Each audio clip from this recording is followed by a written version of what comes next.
Katanya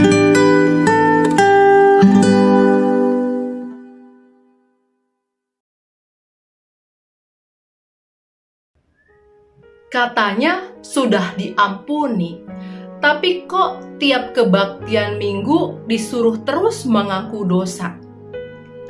Mungkin saudara pernah mendengar anak saudara menanyakan hal ini, atau bahkan mungkin dalam hati saudara pernah mempertanyakan hal yang serupa. Seperti, bukankah kematian Tuhan Yesus di kayu salib itu untuk menebus dosa kita?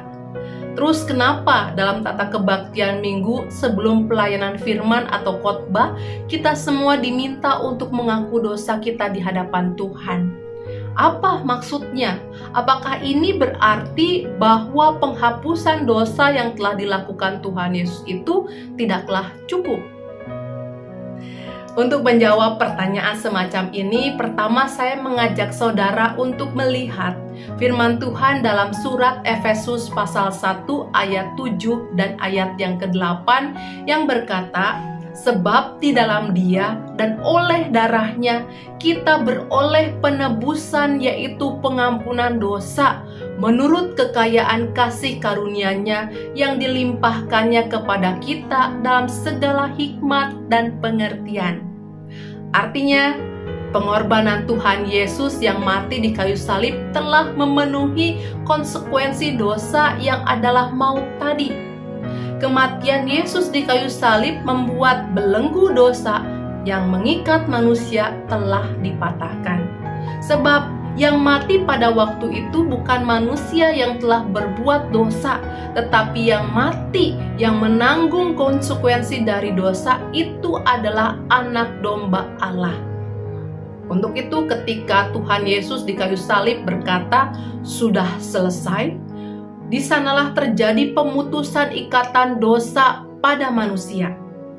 Upah dosa yang adalah maut itu telah ditebus lunas. Manusia kini pun kembali diperdamaikan dengan Allah. Bahkan saudaraku, tidak hanya itu. Kemudian dalam kebangkitan Tuhan Yesus, kita semua diajak untuk bangkit dan menjalani hidup yang baru dengan identitas baru sebagai anggota tubuh Kristus. Saudara, di poin ini kita ditunjukkan tentang karya keselamatan yang Allah selenggarakan. Itu adalah bentuk kasih Allah yang dikaruniakan kepada kita manusia, di mana Ia telah mengambil dosa-dosa kita dan menyingkirkannya dari kita semua umat manusia ini. Untuk itu benarlah firman Tuhan dalam Mazmur 103 ayat 12 yang berkata, sejauh timur dari barat, demikian dijauhkannya daripada kita pelanggaran kita.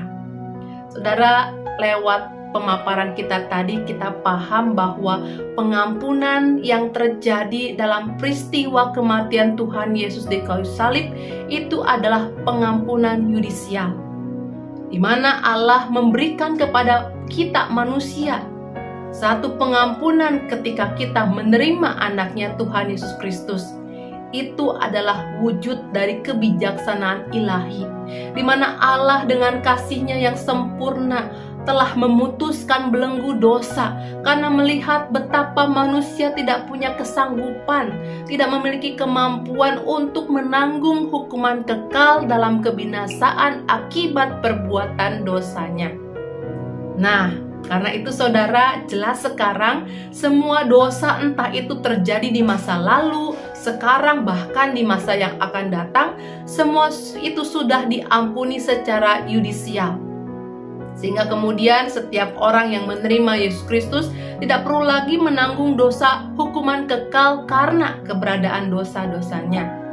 Pertanyaannya mungkin kemudian, terus kenapa dalam ibadah-ibadah minggu kita harus tetap mengakui dosa kita?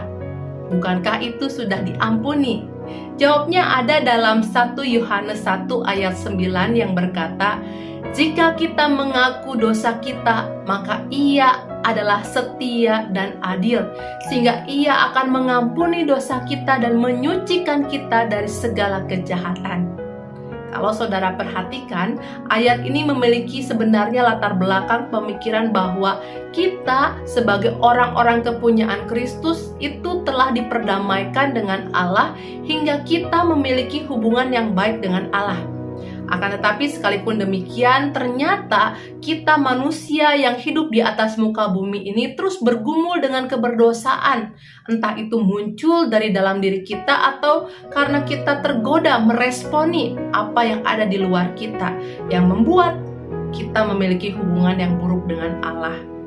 Karena terjadi pelanggaran atas kehendak Allah, akibat kedagingan yang tidak kita taklukkan tadi, terjadilah gangguan dalam hubungan kita dengan Allah yang kemudian berbuahkan ketidakadaan damai sejahtera dalam kehidupan kita.